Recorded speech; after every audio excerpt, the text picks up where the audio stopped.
Hello everyone, welcome back to another video. Today we're going to be watching another Lemmino videos. It's titled as The Legend of Bermuda Triangle. If you guys don't know, Bermuda Triangle, also known as the Devil's Triangle, is a loosely defined region in the western part of the North Atlantic Ocean, where a number of aircrafts and ships are said to have disappeared under mysterious circumstances. Yeah, this would be very interesting to learn. It might be a hoax, but we'll find out in this video. Okay, let's play the video. In 1950, an article was published in multiple American newspapers highlighting numerous unexplained disappearances between the coast of Florida and the island of Bermuda. The article details 5 separate incidents over the previous half-decade in which one boat, 9 planes and some 135 civilians and crewmen vanished without a trace. Okay. It was the first time this particular region of the ocean was suspected of being abnormally prone to nautical vanishments. But as the author failed to provide a cause for this alleged abnormality, a provocative mystery was born. In 1952, a magazine specializing in the paranormal outlined the region of interest as a triangle between the US state of Florida as well as the 2 islands of Puerto Rico and Bermuda. So this triangle occurs in the middle of the ocean. That's really scary. If this triangular shape seems almost arbitrarily selected, it's because it was. The author makes no attempt to justify their selection of this shape. Once this idea of an enigmatic triangle had been thrust upon the world, its eventual name was inevitable. A 1964 issue of the American pulp fiction magazine Argosy featured a cover with the caption, "Lost in the Bermuda Triangle." The article inside covers many of the same vanishments as the previous 2, but with a severely embellished narrative, complete with fictitious quotes and alarming suppositions. Which is exactly what you'd expect from a magazine predominantly about fiction.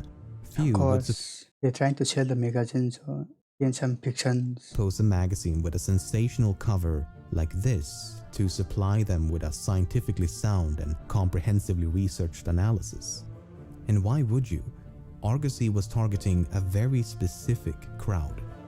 Those who seek to be entertained by mysteries, not those who seek to understand them. The Bermuda Triangle is, and has always been, a mystery for mystery's sake. The very definition of a legend.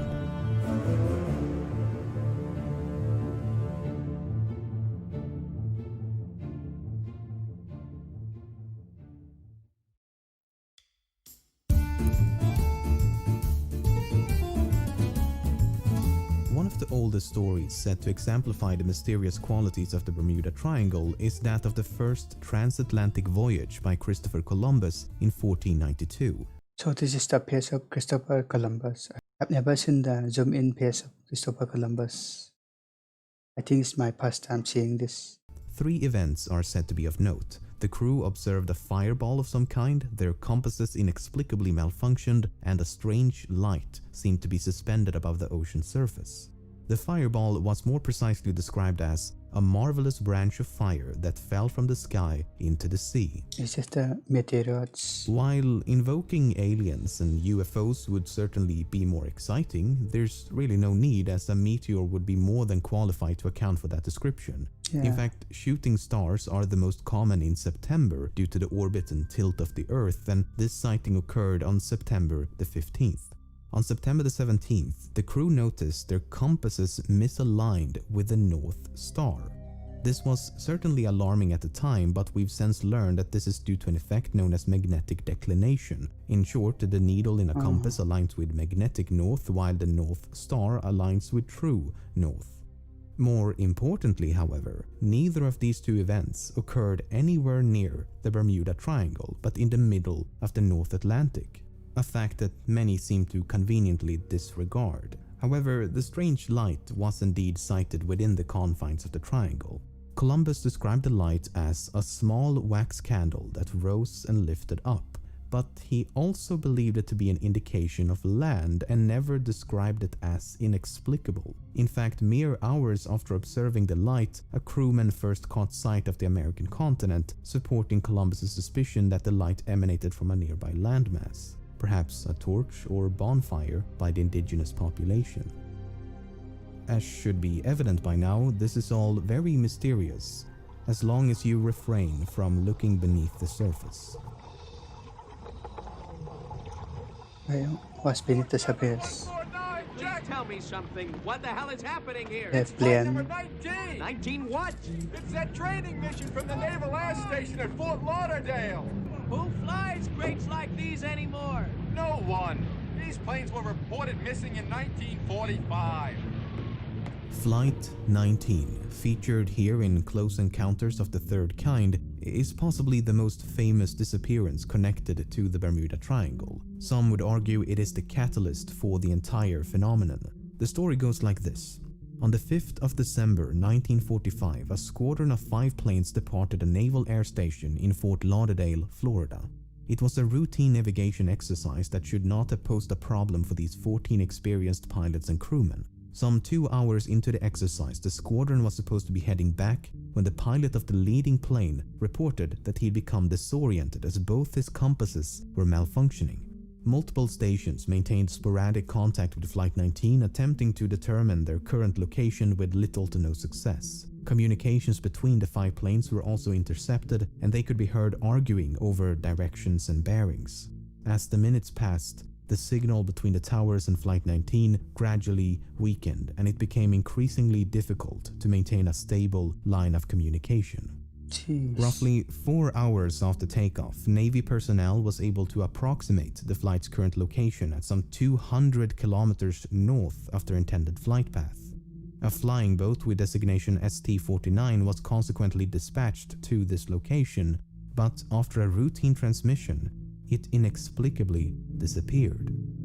5 hours after takeoff, a final transmission was intercepted. It was simply a failed attempt by one plane to contact another, and Flight 19 was never seen or heard from again. That's sad. It sure sounds mysterious, but I suspect the devil is not in the ocean, but in the details. The 5 planes were piloted by 4 students and 1 flight instructor named Charles Taylor. Upon departure, one of the students assumed the role of flight leader while Taylor merely acted as a supervisor. After turning north towards the island of Grand Bahama, Taylor believed the student to be guiding them in the wrong direction, so he assumed command of the flight. As you read the radio logs and testimonies by Navy personnel, it becomes evident that Taylor confused the islands in the Bahamas for the islands in the Florida Keys. He was heard saying, "Both my compasses are out and I am trying to find Fort Lauderdale, Florida. I am over land but it's broken. I'm sure I'm in the Keys, but I don't know how far down and I don't know how to get to Fort Lauderdale." In other words, he confused his actual position for this position. This may be hard to accept as Taylor was an experienced pilot, but then consider this. Taylor had previously been stationed as a flight instructor at the Naval Air Station in Miami, and training exercises launched from Miami took place over the Florida Keys. Prior to that, he'd been stationed at Key West in the Florida Keys. So it's entirely possible that Flight 19 was Taylor's first time flying this route over the Bahamas. Something that further supports this theory is that Taylor initially identified himself as MT-28, standing for Miami Torpedo Bomber 28. His correct ID was FT-28 for Fort Lauderdale. This growing confusion of what he knew from experience and what he saw outside his windows is likely why he came to distrust his instruments, as it's highly unlikely that both his compasses malfunctioned simultaneously.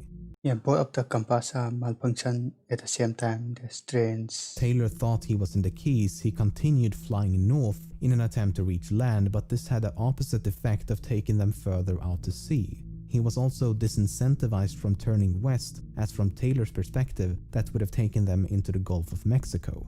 In reality, turning west would have saved their lives. Meanwhile, the weather was getting worse, the sun was setting, visibility was poor, and the sea grew increasingly violent. The logs reveal how truly desperate the situation became. At one point, Taylor informed his students, "Flying close formation, and when one plane drops to 10 gallons of gas, all planes will land together," suggesting that even in the event of a crash, they would remain as a group.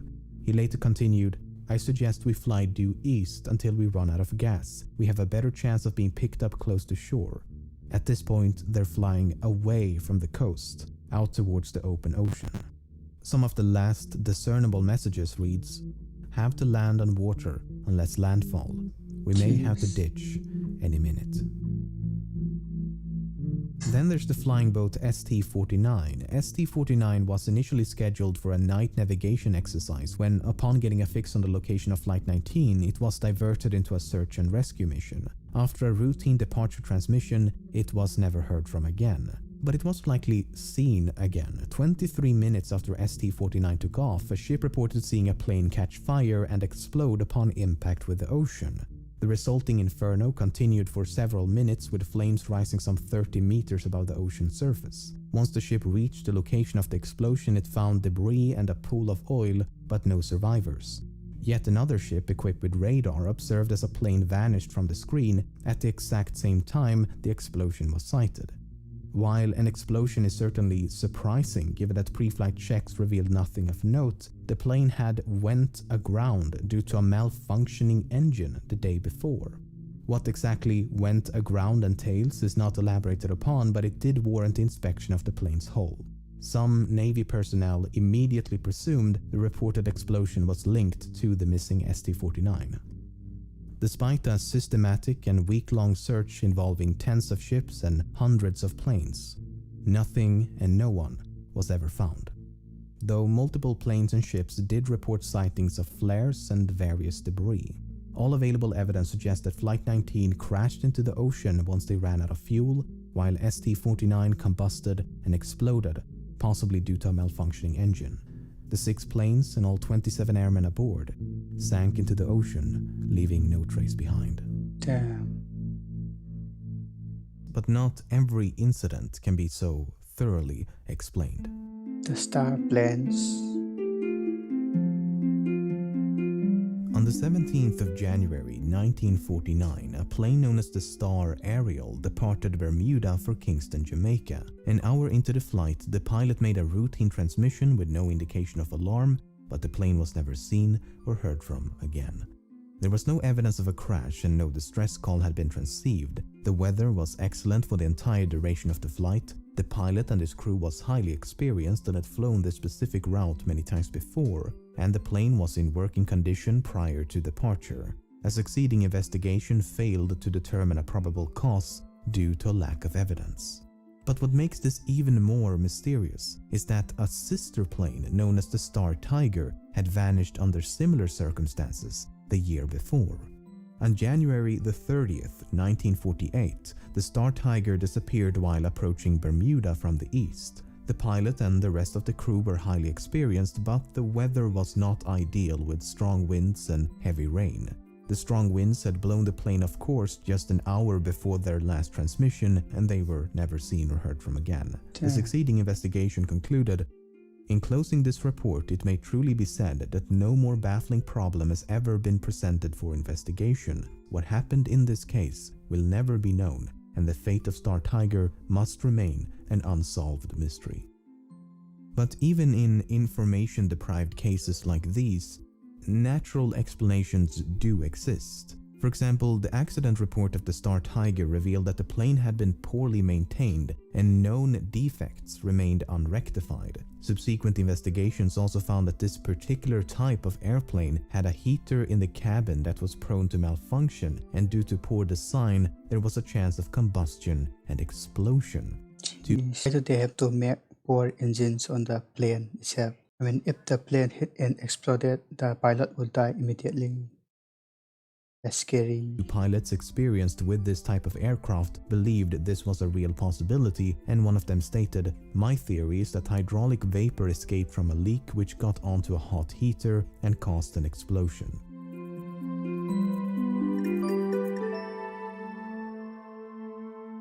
Okay, we don't hear anything about the Bermuda Triangle so far. Perhaps one of the most mysterious incidents got onto a hot heater and caused an explosion.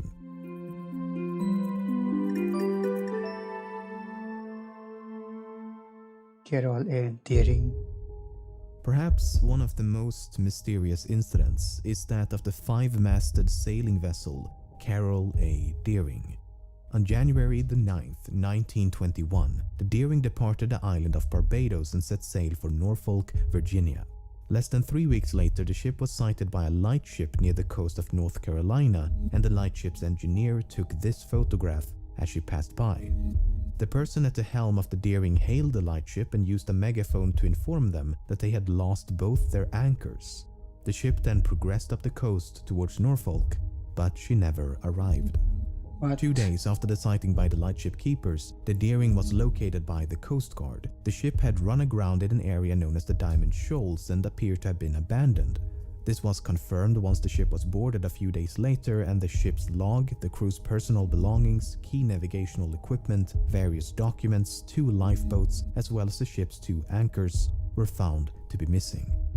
Furthermore, the steering wheel and other equipment also appeared to have been intentionally destroyed with a sledgehammer. There was no sign of the 11 crewmen, and they have never been seen or heard from since.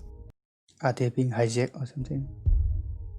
A few months later, a man named Christopher Columbus Gray discovered a message in a bottle not far from the wreckage, and it reads as follows: "Deering captured by oil-burning ship, something like a chaser. Taking off everything, handcuffing crew.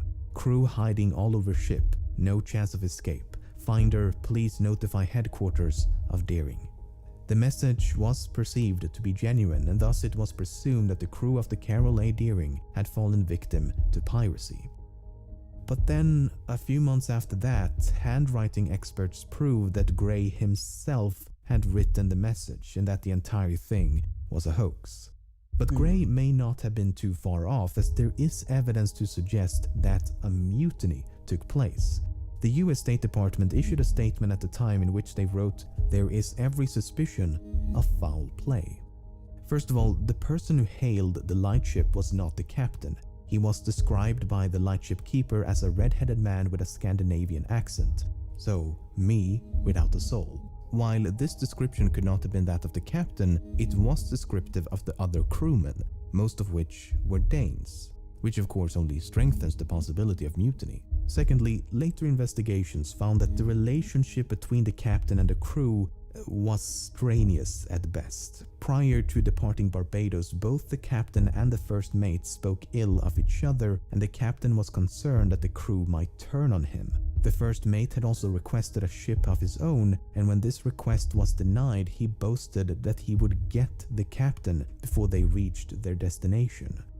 The first mate was subsequently arrested because of this, but was later bailed out by the captain himself, who forgave him for what he'd said. So there's plenty of evidence to suspect a mutiny. Nevertheless, this cannot fully explain why the ship was subsequently abandoned or why the crew disappeared so completely. But it gets even stranger. Soon after the Deering had passed the lightship, yet another vessel appeared. It was a large steamship painted black, roughly sailing in the wake of the Deering. When the lightship hailed the vessel, not only was the hail ignored, but the crewmen unfurled a canvas to cover the ship's nameplate before speeding away. Some have speculated that this could have been the American steamship SS Hewitt that vanished around the same time, but unless further evidence can be unraveled, there is no way to know. So perhaps Gray was unintentionally correct. Perhaps the mysterious vessel was indeed a pirate ship chasing down the Deering. Or perhaps the crew conspired to commit mutiny. In either case, numerous elements are at best difficult to explain. But how is it related to the triangle?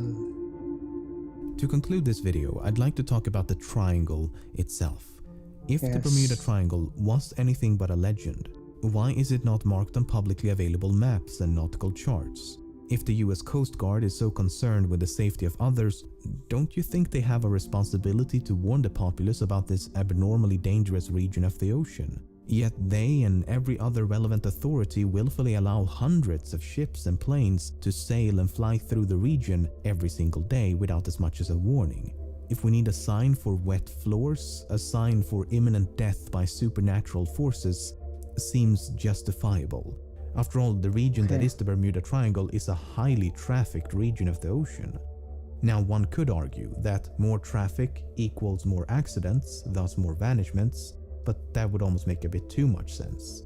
One of the articles I showcased at the beginning of the video concludes with this open-ended question. Will somebody please come up with an explanation or even suggestion as to just where all these planes, ships, and possibly submarines did go?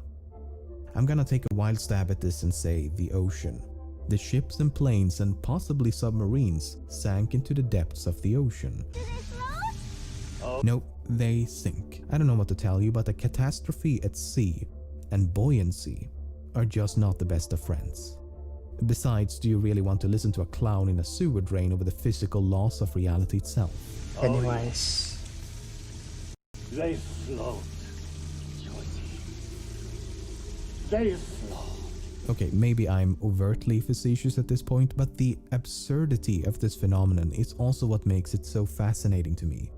Despite my best efforts, I've been totally unsuccessful in my attempts to understand what exactly constitutes as a Bermuda Triangle disappearance. How does one know when to attribute a missing craft to the Bermuda Triangle? It sounds like, and it truly should be, an easy question to answer, but it is anything but. In some cases, such as in the case of Flight 19, the incident occurred within the general confines of the triangle, but Flight 19 is an exception. Most vanishments occur when the route of a plane or ship simply overlapped the triangle. In 1963, a ship known as the SS Marine Sulphur Queen departed a harbor in Beaumont, Texas, heading for Norfolk, Virginia. Her last known location was here, but then she just vanished, as if sinking into some inexplicable abyss. Her disappearance is blamed on the powers of the triangle, despite the fact that the ship is just as likely to have disappeared in the Gulf of Mexico. In fact, the Coast Guard believes she disappeared just before reaching the Florida Keys, but what do they know? In 1954, a plane disappeared while traveling between the US state of Maryland and the Azores. It is said to be a victim of the Bermuda Triangle despite being outside its boundaries. It's even more embarrassing in the case of the aforementioned Carol A. Deering, as she safely traversed the entire Bermuda Triangle, only to go all hocus pocus once she had cleared it. Proponents will often justify these inclusions by invoking arguments of adjacent regions. In other words, disappearances in close proximity of the triangle should be considered part of the triangle. Okay, but how far do these adjacent regions extend? Is the Gulf of Mexico an adjacent region? The Caribbean Sea, the coast of Brazil, the coast of Nova Scotia, the entire North Atlantic perhaps? If that's the case, why even bother with a triangle to begin with? I've compiled a list of some 40 disappearances said to be connected to the Bermuda Triangle, and if they are all to be included, I think we need a bigger triangle. If anything, the true mystery behind the Bermuda Triangle is why people so adamantly insist upon it being mysterious. As far as I can tell, there is nothing uniquely conspicuous about this location as compared to the rest of the ocean. Ships so is the Bermuda Triangle actually a mystery, a hoax created by people? and planes vanishing without a trace is unfortunately quite common and certainly not limited to a corner of the North Atlantic Ocean.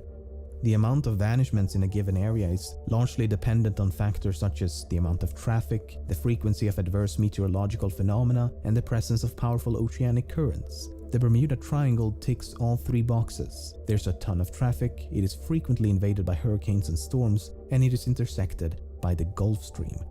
But I have to say the most crucial flaw of this alleged enigma is the variation.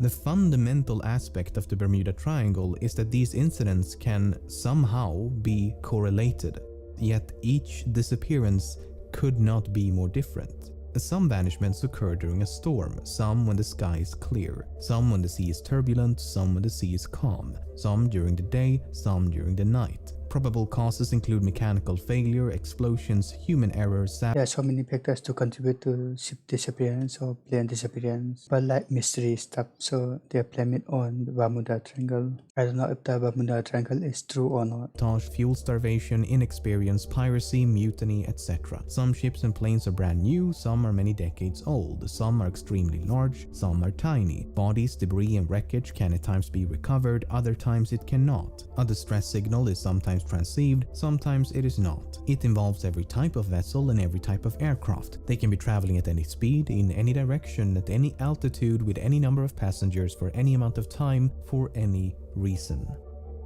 Whatever this mysterious force is, it is certainly not selective about what, when, or how it strikes. Okay, that's pretty good video. It was a cool video. I really enjoyed it. Unfortunately, we can't find if the Bermuda Triangle is real or not. I guess believe what you want. Make sure to like and subscribe and hit that bell notification so you won't miss any uploads. I will see you in the next video. Bye bye.